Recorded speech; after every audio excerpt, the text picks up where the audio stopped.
പരിശുദ്ധ റമളാൻ മാസം കഴിഞ്ഞാൽ പിന്നെ എന്താണ് അടുത്ത നമ്മുടെ സ്റ്റെപ്പ്? മഹാന്മാരുടെ ജീവിതം പരിശോധിച്ചു നോക്കിയാൽ റമളാൻ കഴിഞ്ഞാൽ, റമളാൻ എന്ന് പറഞ്ഞാൽ അതൊരു ഇബാദത്തിന് നമുക്ക് വലിയ ആവേശമുള്ള മാസമാണ്. അബ്ബാസ് ഹാജിന്റെ വിഷയം ഞാൻ ഇപ്പൊ പറഞ്ഞു തരാം. അള്ളാഹു ബർക്കത്തായിട്ട് സന്തോഷം നൽകട്ടെ. അവര് ഞങ്ങളോ ഈ പറയപ്പെട്ടവരൊക്കെ നിറഞ്ഞാൽ നമ്മളൊരു കുടുംബം പോലെയാണ്, ഒരു വീട്ടുകാരെ പോലെയാണ്.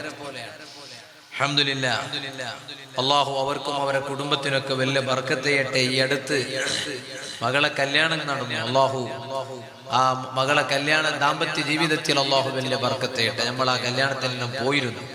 അള്ളാഹു അതിൽ വലിയ സന്തോഷം അള്ളാഹു ആ കുടുംബത്തിന് പ്രദാനം ചെയ്യട്ടെ.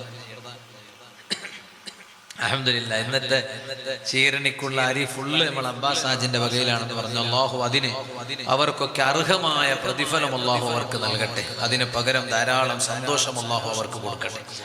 അപ്പൊ ഞാൻ പറഞ്ഞു വന്നത്, അങ്ങനെ റമളാൻ എന്ന് പറഞ്ഞാല് വലിയ ഇബാദത്തിന്റെ മാസമാണ്.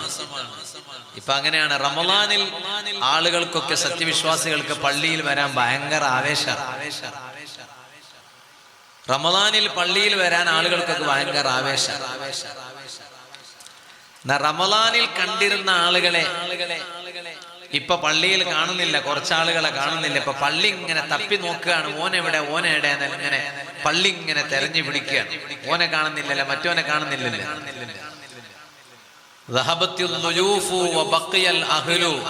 അറബിയിൽ ഒരു വാചകം കണ്ടു ഞാൻ.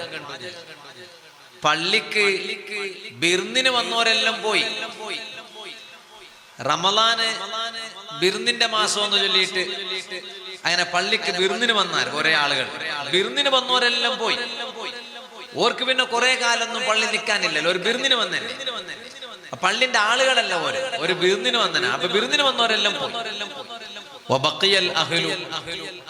റമളാൻ കഴിഞ്ഞിട്ടും ഇപ്പോഴും പള്ളിയിൽ ചില ആളുകൾ കൃത്യം ജമാഅത്തിന് വരുന്നവരുണ്ട്. റമളാൻ കഴിഞ്ഞിട്ട് തറാവീഹ് ഇല്ലെങ്കിലും റമളാനിന്റെ സുബ്ഹി ജമാഅത്ത് ഉൾപ്പെടെ, ഇശാ ജമാഅത്ത് ഉൾപ്പെടെ എല്ലാ ജമാഅത്തിനും പള്ളിയിൽ വരുന്നവരുണ്ട്. റമളാനിൽ കുറെ ആളുകൾ പള്ളിയിൽ ഇരുന്നിട്ട്, കുറെ ആണുങ്ങൾ, കുറെ ബാല്യക്കാര്, കുറെ വയസ്സന്മാരൊക്കെ റമളാനിൽ പള്ളിയിൽ ഇരുന്നിട്ട് ഇങ്ങനെ ഖുർആൻ ഓതുന്നുണ്ടായിരുന്നു. കുറച്ചാൾ ഇപ്പൊ കാണുന്നില്ല. കാരണം ഒരു വിരുന്നരായിട്ട് വന്നതാണ് റമളാനിൽ പള്ളിയിൽ ഖുർആൻ ഓതാൻ.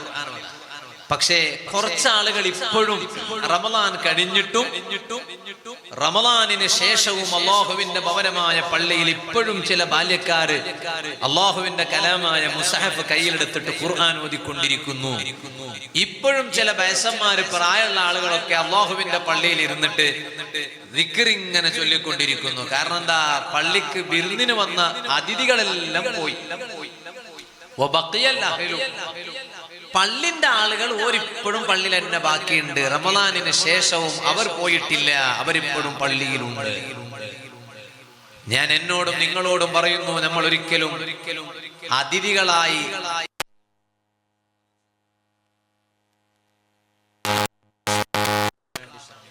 ആ റമളാൻ കഴിഞ്ഞാലും നമ്മുടെ ആത്മീയമായ ചൈതന്യം നമ്മുടെ ജീവിതത്തിൽ അത് നിലനിർത്തി മുന്നോട്ട് കൊണ്ടുപോകണം.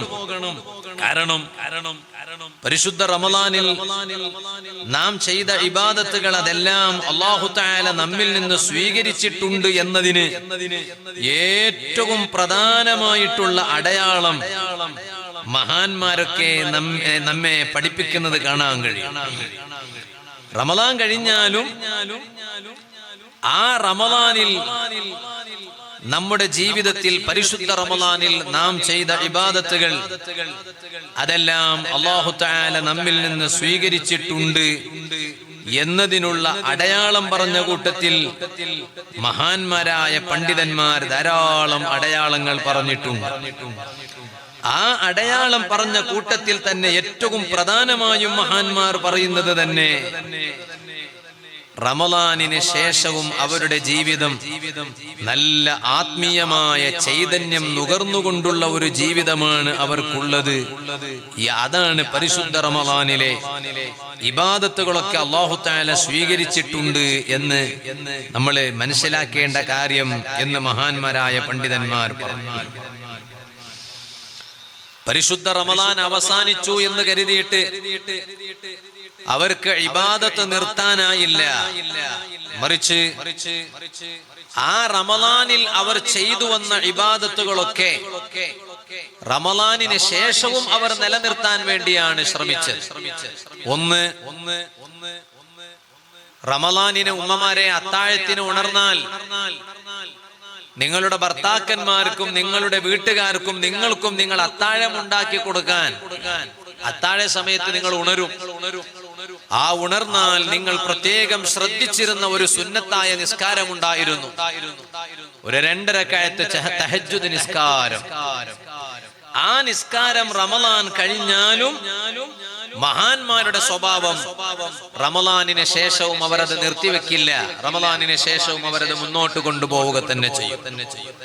റമളാനിനെ പ്രത്യേകം കണക്കിലെടുത്തിട്ട് പ്രത്യേകം ചെയ്തിരുന്ന ഒരു ഇബാദത്താണ് ഖിറാഅത്തുൽ ഖുർആൻ. ഖുർആൻ ധാരാളം റമളാനിൽ പാരായണം ചെയ്തിരുന്നു. റമളാൻ കഴിഞ്ഞാൽ ആ ഖുർആൻ ഓത്ത് അവസാനിക്കില്ല. റമളാനിൽ കാര്യമായും ചെയ്തിരുന്ന ഇബാദത്താണ് സ്വതക്ക ചെയ്യുക എന്നത്. സ്വതക്ക ചെയ്യലോ റമളാൻ കഴിഞ്ഞാൽ പിന്നെ സ്വതക്ക ഇല്ല എന്നുണ്ടോ? ഇല്ല. റമളാനിന് ശേഷവും സ്വതക്ക ചെയ്യണം. ആ റമളാനിലൂടെ ഉണ്ടാക്കിയെടുത്തത് റമളാനിന് ശേഷവും നിലനിർത്തണം. റമളാനിന്റെ പ്രത്യേക ഇബാദത്ത് തന്നെ ആ സിയാമു, നോമ്പനുഷ്ഠിക്കുക എന്നതാണ്. റമളാനിൽ നോമ്പനുഷ്ഠിച്ചിട്ട് റമളാൻ കഴിയുമ്പോഴേക്ക് പിന്നെ നോമ്പ് വേണ്ടാന്നാണോ? റമളാനിനെ ഫർളായ നോമ്പ് ഇനി വരാൻ 1 വർഷം കാത്തിരിക്കണം. അള്ളാഹു നമുക്കത് എത്തിച്ചു തരട്ടെ.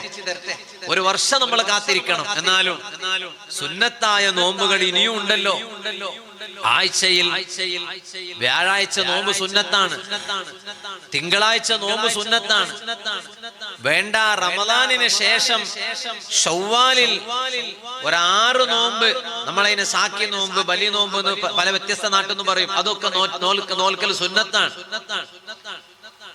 എന്നെ റമളാൻ കഴിഞ്ഞ ഉടനെ ആദ്യത്തെ 6 നോക്കിയെങ്കിൽ നോക്കി തീർന്ന് നിക്ക് നോമ്പുണ്ടാൻ ചോദിക്കുമ്പോ പറയലെന്നെ അത് ഷവ്വാൽ തീർന്ന് മുമ്പ് നോക്കിയ മെയ്യല്ലേ, അത് മെയ്യല്ലേ എന്ന് പറയലെന്നല്ലാതെ പിന്നെ നോക്കലുണ്ടാവൂല. അത് ആ ഫ്ലോയിൽ തന്നെ ഇങ്ങനെ വന്നിട്ട് ഇങ്ങനെ 6 നോമ്പ് നോറ്റാൽ അതങ്ങനെ ഒന്ന് നോറ്റ് കിട്ടും എന്ന് പറഞ്ഞ ഇതിന്റെ അർത്ഥം പിന്നെ നോക്കൂല എന്നല്ല പറഞ്ഞത്. ആ സമയത്ത് കണ്ട. അപ്പൊ റമളാനിന് ശേഷവും സുന്നത്തായ നോമ്പുകൾ ധാരാളം ഉണ്ട്. ഇതൊക്കെ നമ്മുടെ ജീവിതത്തിൽ പതിവാക്കി മുന്നോട്ട് കൊണ്ടുപോകണം. പരിശുദ്ധ റമളാനിൽ ഉണ്ടാക്കിയെടുത്ത ആത്മീയമായ ചൈതന്യം, ഓ സുഹൃത്തുക്കളെ, കാരണവന്മാരെ, യുവാക്കളെ, രക്ഷിതാക്കളെ, മറക്കപ്പുറത്തിരുന്ന് വാല് കേൾക്കുന്ന ഈമാനുള്ള ഉമ്മമാരെ, സഹോദരിമാരെ, അതെല്ലാം ഒന്ന് വെള്ളത്തിലായി പോകുന്നൊരവസ്ഥയുണ്ടാകാൻ പാടില്ല. ആ റമളാനിലെ ഇബാദത്തുകൾ അല്ലാഹു തആല സ്വീകരിച്ച് കിട്ടണം. മഹാന്മാര് പേടിച്ചത് അവിടെയാണ്.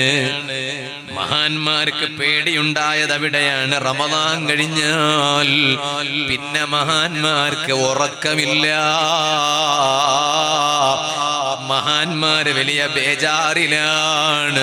അവർക്ക് ചിരിക്കാൻ നേരമില്ല, തമാശ പറയാൻ സമയമില്ല. പിന്നെ അവരുടെ ബേജാർ എന്താണ്? അവരുടെ സങ്കടം എന്താണ്? അല്ലാഹുവേ, റമളാനിൽ നീ ഫർളാക്കിയ നോമ്പ് നോറ്റല്ലോ റബ്ബേ. റമളാനിൽ നീ സുന്നത്ത്, നിന്റെ ഹബീബായ സ്വല്ലല്ലാഹു അലൈഹി വസല്ലം നിങ്ങൾ സുന്നത്താണെന്ന് പ്രഖ്യാപിച്ച തറാവീഹ് നിസ്കാരം ജമാഅത്തായി നിസ്കരിച്ചല്ലോ റബ്ബേ. റമളാനിൽ ധാരാളം ഖുർആൻ ഖത്ം ഓതി തീർത്തല്ലോ റബ്ബേ. റമളാനിൽ ഒരുപാട് സുന്നത്തായ സുന്നത്തായ ദിക്റുകൾ ചൊല്ലി തീർത്തല്ലോ റബ്ബേ. റമളാനിൽ നോമ്പ് തുറപ്പിച്ചല്ലോ അല്ലാഹുവേ. റമളാനിൽ ഒരുപാട് സ്വദഖകൾ ചെയ്തല്ലോ റബ്ബേ. സക്കാത്ത് കൊടുത്തല്ലോ അല്ലാഹ്. ഇതെല്ലാം ചെയ്തു എന്നത് ശരിയാണ്, പക്ഷേ ഇത് നീ ഞങ്ങളിൽ നിന്ന് ഖബൂൽ ചെയ്തിട്ടുണ്ടെന്ന് ഉറപ്പില്ലല്ലോ. ആ ഖബൂൽ ചെയ്ത് കിട്ടുന്നത് വരെ, അത് ഖബൂലായിട്ടുണ്ടെന്ന് ഉറപ്പാകുന്നത് വരെ മഹാന്മാർക്ക് പ്രതീക്ഷയില്ല. മഹാന്മാർക്ക് വലിയ ബേജാറാണ്. കാരണം ഖുർആനിൽ അല്ലാഹു തആല എന്താണ് പറഞ്ഞത്? അതാണ് ഞാൻ എൻ്റെ ഇന്നത്തെ വാദിന്റെ തുടക്കത്തിൽ ഓതി കേൾപ്പിച്ച ആയത്ത്. ഇന്നമാ യതഖബ്ബലുല്ലാഹു മിനൽ മുത്തഖീൻ. നിസ്കരിച്ച നിസ്കാരം അല്ലാഹ് സ്വീകരിക്കണമെന്നുണ്ടെങ്കിൽ, ചെയ്ത ഏത് ഇബാദത്തും റബ്ബ് സ്വീകരിക്കണമെന്നുണ്ടെങ്കിൽ, ഇന്നമാ യതഖബ്ബലുല്ലാഹു മിനൽ മുത്തഖീൻ. ഞാനൊന്ന് മുത്തഖീങ്ങളിൽ പെടണ്ടേ? എന്റെ വാല് കേൾക്കുന്ന നിങ്ങളൊന്ന് മുത്തഖീങ്ങളിൽ പെടണ്ടേ? ആ മുത്തഖീങ്ങൾ നോറ്റ നോമ്പല്ലേ റബ്ബ് സ്വീകരിക്കുന്നത്? ആ മുത്തഖീങ്ങൾ ഓതിയ ഖുർആൻ ഓത്തല്ലേ റബ്ബ് സ്വീകരിക്കുന്നത്? ആ മുത്തഖീങ്ങൾ നിസ്കരിച്ച നിസ്കാരമല്ലേ റബ്ബ് സ്വീകരിക്കുന്നത്? അതുകൊണ്ട് തന്നെ മഹാന്മാർക്ക് വലിയ ബേജാറാണ്, മഹാന്മാർക്ക് വലിയ പേടിയാണ്. അതുകൊണ്ടാണല്ലോ സുബ്ഹാനല്ലാഹ്, ഞാനും നിങ്ങളും റമളാൻ കഴിഞ്ഞതേ ഉള്ളൂ, ഞങ്ങൾ റമളാനിനെ മറന്നു കഴിഞ്ഞു. മഹാന്മാരുടെ ജീവിതം എന്താണ്? റമളാനിന് ശേഷം 6 മാസം കഴിയുന്നത് വരെ അവർ അല്ലാഹുവിനോട് ദുആ ചെയ്യുകയാണ്. റമളാനിന് ശേഷം 6 മാസം വരെ റബ്ബിനോട് അവർ ദുആ നടത്തുകയാണ്. എന്താണ് റബ്ബിനോട് നടത്തുന്ന ദുആ? അല്ലാഹുവേ, റമളാനിൽ ചെയ്ത ഇബാദത്തുകളെല്ലാം ഒന്ന് നീ ഞങ്ങളെ പക്കലിൽ നിന്നൊന്ന് സ്വീകരിച്ചു തരണേ അല്ലാഹ്, ഖബൂൽ ചെയ്യണേ അല്ലാഹ്. ഉമ്മമാരെ, അങ്ങനെയാണ് റമളാനിന് ശേഷം 6 മാസം വരെ ദുആ ചെയ്യണം. റബ്ബേ, റമളാനിൽ ചെയ്ത ഇബാദത്തുകൾ നീ സ്വീകരിക്കണമെന്ന് അല്ലാഹുവിനോട് ആത്മാർത്ഥമായി ദുആ ചെയ്യണം. കാരണം ഇബാദത്ത് ചെയ്യലല്ല വലുത്, ഇബാദത്ത് ആരും ചെയ്യും, പക്ഷേ ഏറ്റവും വലുത് എന്താണ്? ആ ചെയ്ത ഇബാദത്ത് റബ്ബൊന്ന് സ്വീകരിച്ചു തരണം. ആ റബ്ബ് സ്വീകരിച്ച് കിട്ടണം. അല്ലാഹു സാധുക്കളായ ഞങ്ങളെ സർവ്വ ഇബാദത്തുകൾ റമളാനിൽ ചെയ്തതും അല്ലാത്തതുമെല്ലാം അല്ലാഹു ഞങ്ങളിൽ നിന്ന് ഖബൂൽ ചെയ്യട്ടെ, അല്ലാഹു സ്വീകരിക്കട്ടെ. ആ റമളാനിലെ ഇബാദത്തുകളൊക്കെ ഞങ്ങൾ പിന്നീടും നിലനിർത്തണം. അതുകൊണ്ടാണ് ഒരാള് റമളാനിൽ നന്നായി അധ്വാനിക്കുന്നുണ്ടായിരുന്നു, നന്നായി ഇബാദത്ത് ചെയ്യാറുണ്ടായിരുന്നു. റമളാനിൽ തഹജ്ജുദ് നിസ്കരിക്കുന്ന ആളാണ് അയാൾ. പക്ഷെ റമളാൻ അങ്ങ് കഴിഞ്ഞപ്പോ റമളാൻ അങ്ങ് വിട പറഞ്ഞപ്പോഴേക്ക് പിന്നെ മൂപ്പർക്ക് തഹജ്ജുദ് വേണ്ടെന്നായി. അങ്ങനെയാണ് സ്പെഷ്യൽ തൊപ്പി ഉണ്ടായിരുന്നു. റമളാന് ശേഷം തൊപ്പി കാണുന്നില്ല. താടി ഉണ്ടായിരുന്നു. റമളാന് ശേഷം താടിയില്ല. റമളാന് മാത്രം താടിയുന്നുണ്ടോ? റമളാനിലെ ഇബാദത്തുകളൊക്കെ അള്ളാഹു സ്വീകരിച്ചു എന്നതിന്റെ അടയാളമാണ് മഹാന്മാർ പറഞ്ഞത്.